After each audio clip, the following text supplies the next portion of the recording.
So here I am one more time. So I went back when I uploaded the other one. I came across something. So in 16, so 16 and 17, the title is Human Injustice and Divine Justice, right? All right, so we're hearing from Job, kind of. I'm assuming that's what that means. I can't see it any other way, or I have not found another way. That on how he views how the people around him are treating him, right? And then on how and on how unjust that is, right? But then the divine justice he's okay with, right? Or where he's going. Just leave me alone. Let me die. He thinks that after he's passed away, everything will be hunky dory, in a way. Though he says he's going to end up in darkness there, worms and whatever. So it's a weird overtitle here, and I'm not getting what that actually means. That interesting. Well, Bibles are different, right? It doesn't say that. Yeah, why not? And I've mentioned that before too. Why are they all different? People just decided, let's translate that in a little bit of a different way. Why? Just translate as it actually was written down to begin with, right? I think, again, why is it that we're often treated by others as if we don't have a heart to mind to think for ourselves? That we don't have life experience like everyone else does. Yes? I find it interesting when someone else makes up their mind for me. Right? Why did you just do that? Did I ask for that? Right? Yes? Yeah. Or try to convince me of something again, too. I don't really care about one or the other anyway. Uh, And I don't need to be convinced of something either. Yes? Okay. That's a weird one. I'm not quite sure where people are getting the idea that their way is better, right? Or someone else's way is lesser, right? Because we seem to be all doing fine. Yeah, together. Or not fine together. Yes? Depending on where you live. Just saying. All right, so we are in the book of Job 18. We're going to do one more. That was a really short one, and gosh, I'll be 2 more weeks on this. I'm already done with the book of Job. Seriously. Through the whole thing, I was like, where's God in all this? Nowhere. I can't find them. Can't find my heavenly parent in any of this. These are all just consequences of. I don't know. So, the book of Job 18, the inevitable fate of the wicked. Ah. Bildad of Shua spoke next. He said, so with everything that Job had told them, and said, I don't know yet what Bildad will say, I wonder if his friends are kind of getting the message that he's trying to give them. He's not getting the message they're trying to give him. As I said, they're talking past each other, it seems like. And in a way, Job's not wrong. He's like, you got a lot to say, but you're all doing fine. I'm the one who's sick, but you got a lot to say about it. I kind of have to agree with him on that, right? Yes? Yeah. Anywho. Wow, interesting. We talked about being a servant. What prevents you others from saying something? Think, for it is our turn to speak. Oh, I took turns. Why do you regard us as animals? considering us no more than brutes. Tear yourself to pieces if you will, but the world, for all your rage, will not turn to desert. The rocks will not shift from their places. Oh, Bildad looks like he's trying to put Job in his place here. This man is feeling so sick, okay? Dying. I'm just saying. Well, he's not, because it's just a made-up story, okay? And here they're arguing in a way, turning on each other in a way too. All right. Ay, da, da, da, da. The light of the wicked must certainly be put out. The lamp that gives him light ceased to shine. In his tent the light is dimmed. The lamp that shone on him is snuffed. His vigorous stride loses its power. His own designs falter. For into the net his own feet carry him. He walks into the snares. A spring grips him by the heel. A trap snaps shut and he is caught. Hidden in the ground is a snare to catch him. Pitfalls lie across his path. Terrors threaten him from all sides, following him step by step. Hunger becomes his companion. By his side disaster stands. Disease devours his skin. Death's firstborn gnaws his limbs. He will be torn from the shelter of his tent, and you will drag him to the king of terrors. You can live in the tent since it is no longer his, and brimstone will be scattered on his sheepfold. Below, his roots dry out, and his branches are blasted above. His memory fades from the land, his name is forgotten in the countryside. Driven from the light in the darkness, he's banished from the world, without issue or posterity among his own people, or a single survivor where he used to live. His end appeals the west, and fills the east with terror. Such indeed is the fate of the places where wickedness dwells, the home of everyone who knows not God. I have no idea what this is supposed to be now. And I'm not going to try and figure this out either. All kinds of things may come to one's mind.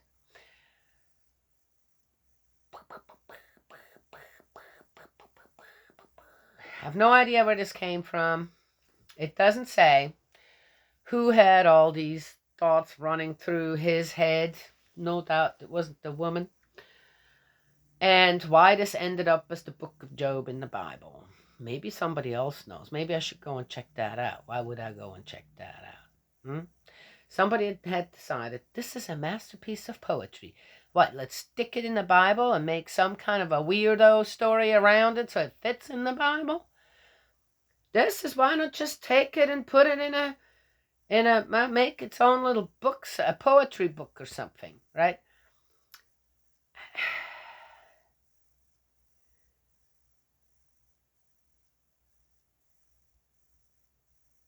I can't find God in any of it. Such indeed is the fate of the places where wickedness dwells, the home of everyone who knows not God. The book of Job. What a surprise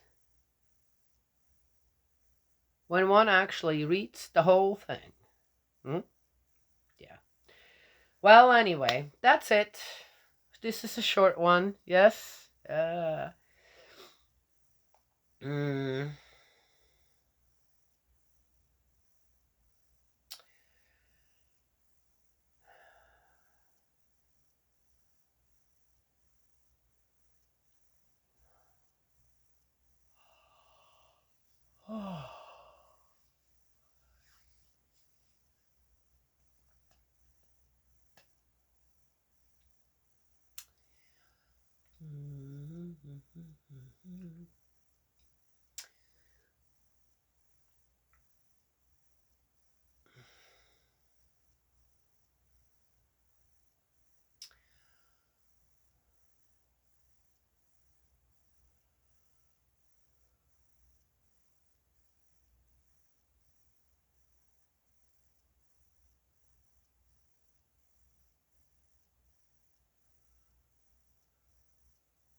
One could say as well, and I have to agree with that I don't understand poetry very well.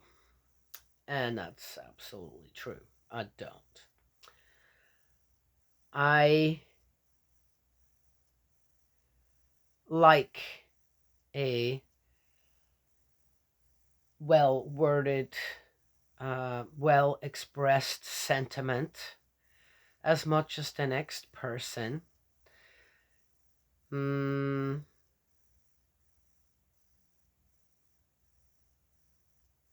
but when it comes to poetry, like this, yeah, it's kind of like scatter plots. Okay, I know how to do a graph, okay? Oh, and I wasn't all that wrong, actually. Turns out I had quite a bit of it right, just not all of it. Uh, but in any case, I don't know. I mean, I think this would be, again, interesting to just take to a poetry evening and then let the people tell you what it all means. And it wouldn't really have anything to do with a relationship with God, or it would just be the lamentations of whatever didn't go the way someone wanted it to go, or the explanation on how people feel, right? That have certain things in their psyche happening that doesn't happen to me. Yeah, okay. Well, the question then, why isn't it happening to me? I really do believe that when one doesn't falter anymore, when it comes to a relationship with our Heavenly Parent, God, Heavenly Father, the Creator, the Master of it all. Call him what you want or her. I don't care. Just acknowledge that there is only one. Okay? Then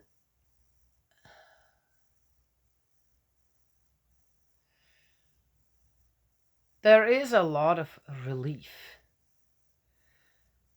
happening in one's soul. I want to say soul. Our soul's very clear, crystal clear. It's all there in the most beautiful form. It's our spirit that is trying to get past our soul and makes things complicated. It's true, right? Yes.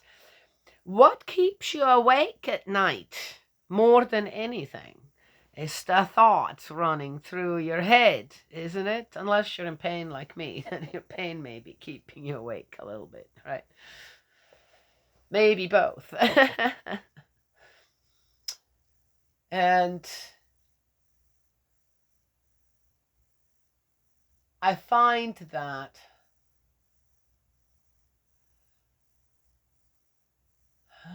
when you give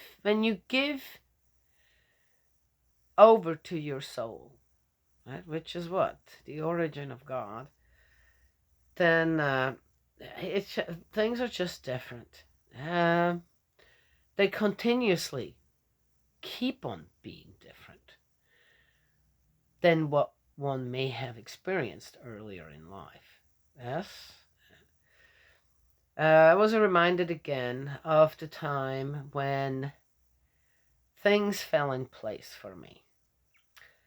Twice, actually, in my life. Oh, three times. The first time when, and I've told this story before, I asked God to please give me a sign that I was struggling now with even though I've experienced even as a child so much from spirit world, but I didn't know what to do with that world. Rather, I didn't separate the physical and the spiritual. as I got older, of course, I realized that, oh, not everybody feels that way or lives that way. And at 17, I had an amazing experience with Jesus. And that was my first liberation, I feel like, where I made a vow to never, ever question the existence of God again, ever. Because the sign that I had asked for was so apparent, was so strong, and had such a base for it that to ignore it would be just downright stupid. Okay, I can't say it anyhow. That would have been. Why ask? Why ask? If then I would ignore the sign, right? Yes, yeah. Anyway, then the next one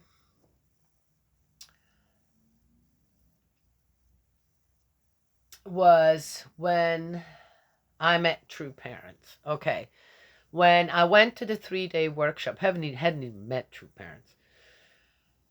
And I'm making these stories really short. Because I already talked about them in other videos.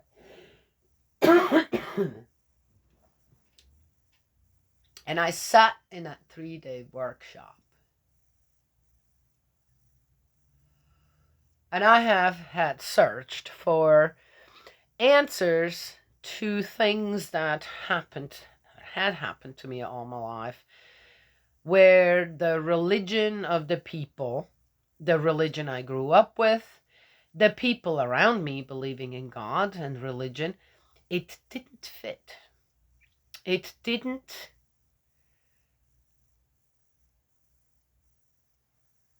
In order to believe what I was taught growing up, I would have had to belie what I experienced myself.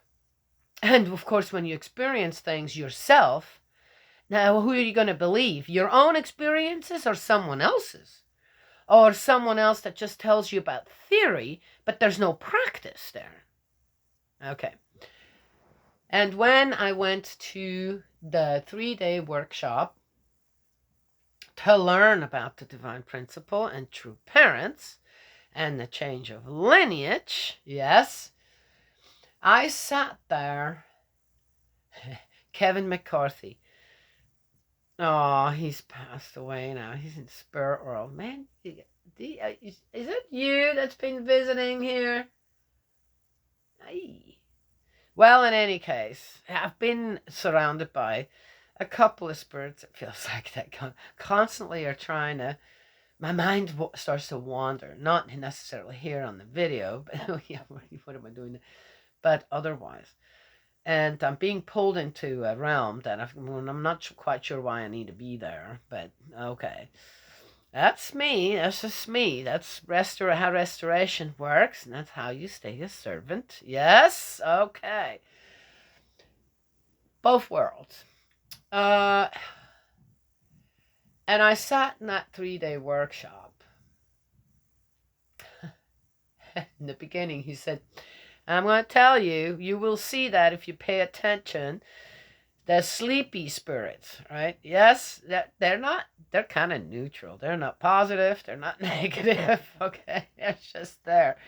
Well, they will go and they start right in the front row and they start making their way through the rows and then, to the back. And people will start to get, when they get to them, you get sleepy, listening. And I thought, what? That was interesting. And I thought, besides listening, I'm going to watch that. Sure enough, just as he said it really did happen. And I could literally see the people, right, okay, came from this way. And I'm going, well, you get to me, so you can take a hike. Sure enough, they got to me. And I'm like, immediately, and I'm sitting there and going, just pass me right by, because that's not going to happen. You already know that. Don't waste your time. And sure enough, they just kept on going. I had the best. Kevin McCarthy was the best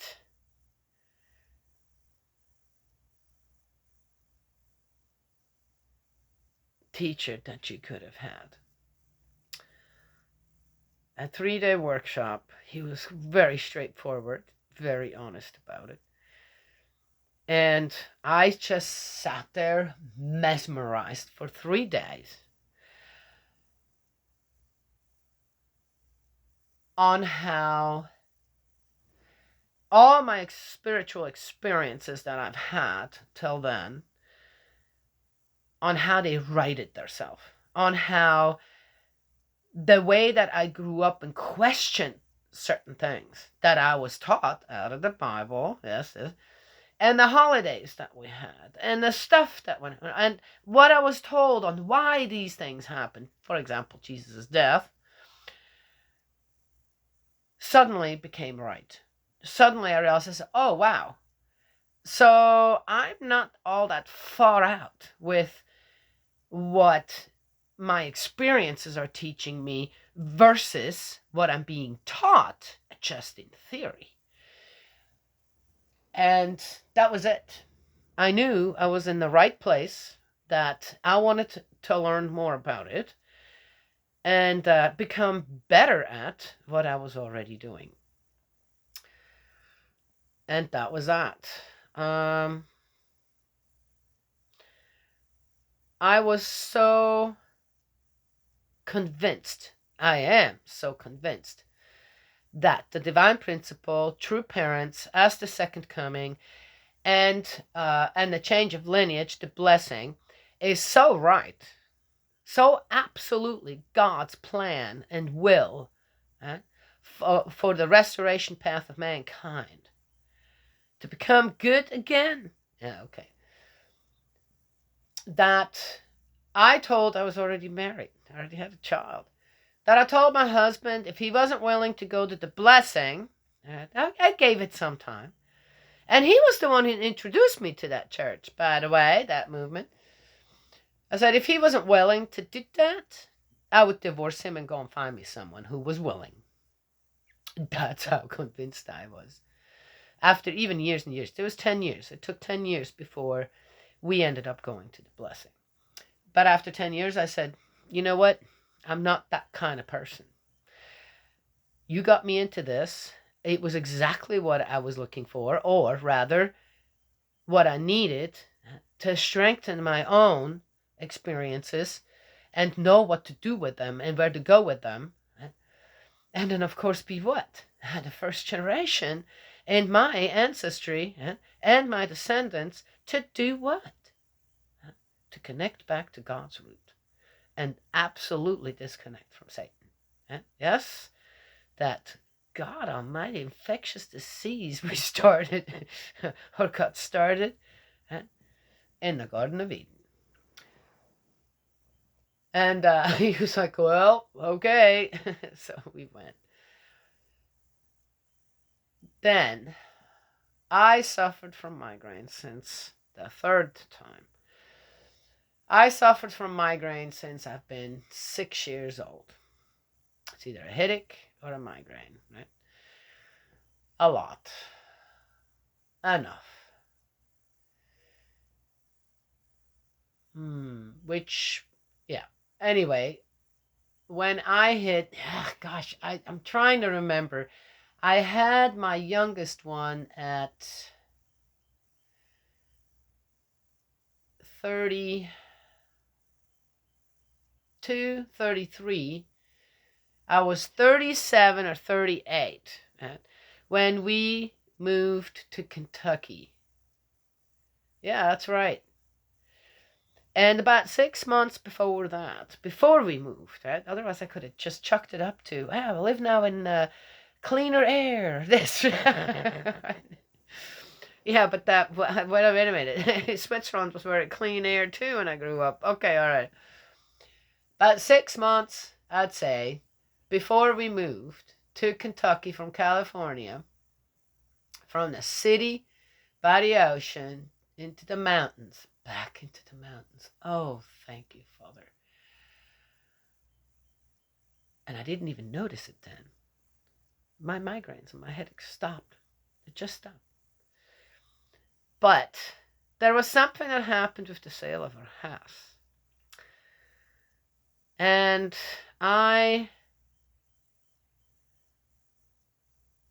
it took a while to sell our house. Okay, a while.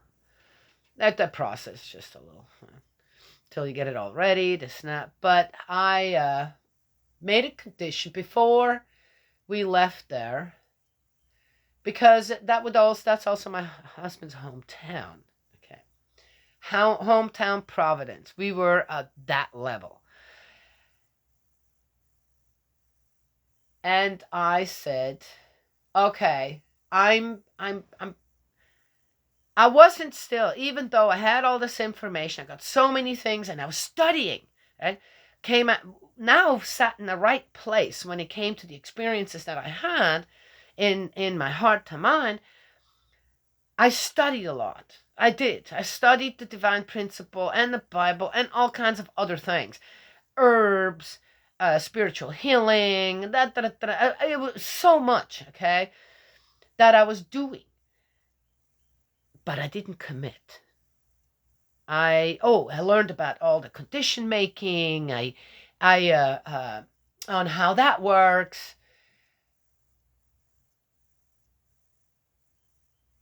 So I was learning a lot about how to become a spiritual teacher in a way, or how to give the experiences that I have with both worlds, on how to try to give that to the people and say, yeah, you know what, spirit world's not really such a mysterious place.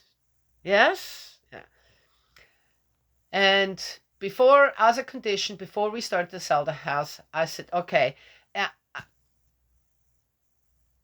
I'm committing. Right? Kind of as a condition to move, I'm committing. I'm committing to this my spiritual work. I'm done floundering with that. Right? Not quite, but I don't want to be regarded as, because that's been kind of happening to me, regarded as a psychic or a spiritualist or something like that. I didn't want that. That felt wrong to me. So I didn't want to be, I didn't want to put myself out there as someone that has give and take with spirit world in the way that I did. And in a way, I convinced myself for many, many years that staying humble about it and was the way to go. Okay, I'm still humble about it. What am I saying? But before that, I made a commitment. I made a commitment to Heavenly Parent, to True Parent, to Jesus, and to Spirit World, Good Spirit World. That I would listen, that I would give, that I would be courageous to do so, no matter what it was. I didn't notice that my migraines and my headaches disappeared overnight, basically overnight. I still think it was also the ginger. No, it wasn't.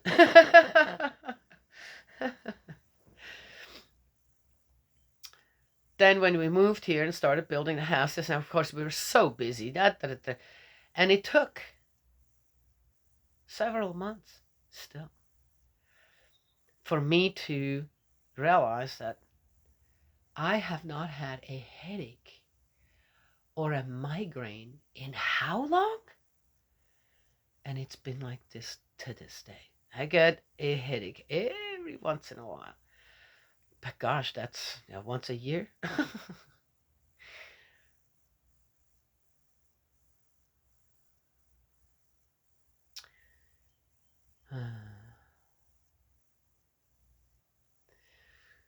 Those are the cornerstones of my faith. There are 3. So I know there is one more. Yes. And most likely, that one will be what? Yes. I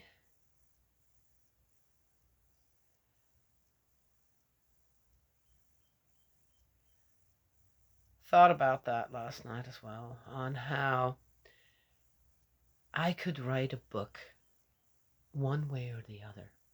I could write a book and tell you all of my sufferings, all of the betrayals, all of the bad things that happened to me, and how people trampled around on me, persecuted and judged me. Or I could write a book about all the amazing things that happened in my life. The absolute joy that I was allowed to experience. The miracles that just never seemed to stop happening. One of the things that I feel in my own life is the most amazing thing is my constancy. Oh, have I not failed in that? Here it is. Well, yeah, because I didn't know yet. But once I would acquire the knowledge, that's it. I will not veer from my path. And to find the balance in compromising with the people around me, in knowing, in learning on how to teach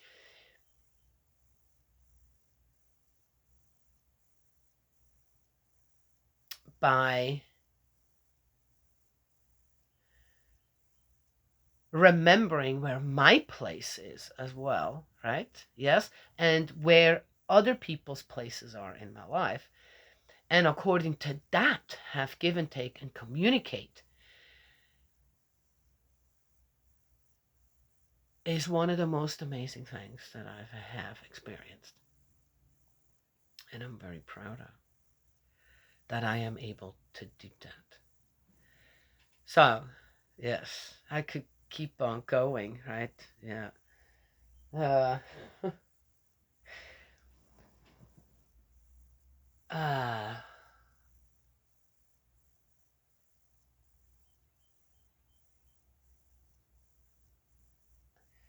just giving the two examples of which book I could write. Well, how about writing one that combines both? I wouldn't want to do that. Because as soon as I started talking about all the amazing things that have happened in my life, even since a child,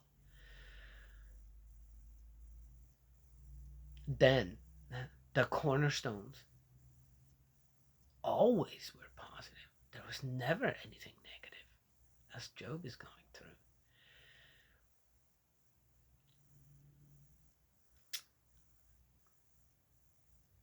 Just to think about it, to talk about it, on what that all would be, where one would start, got me excited. Gets me excited. Because that's what I want to share. Because that's the greatness in my life. That's the wonderful thing in my life. The amazing time that I can spend here on earth with what there was given to me and with how it all came together into a perfect circle. That's right. Interestingly, I talk about cornerstones. Once everything comes together, they're not cornerstone. It just becomes a perfect circle, doesn't it? I know, right? Why would one want to dredge up what didn't go so right? Just asking. The book of Job. What if, instead of falling into the pits of despair, he would have said, but until now, let me tell you what my life was all about. How I walked with God. And that's why I do not believe that whatever is happening now has anything to do with my Heavenly Parent. Yes. Okay. Yes. Woo! That's it. Wow. Such a short one, and it took longer. See, if I just wait, what the spirit world would like me to talk about. Yes. I hope that I can make it to the end of this book. This isn't just about reading the Bible anymore. Can you imagine how many videos I'm going to have at the end of this? That's not the last book either. I said I'm going to have to live at least 120 years. Think positive. Oh, Father, I love you so much. The love comes right back to you. All right. That's all I have to say for today. 2 videos, right? In a row. Yes. Have fun watching. May Heavenly Parent bless and protect you and embrace you with love. What a feeling. And, God willing, I will talk to y'all tomorrow.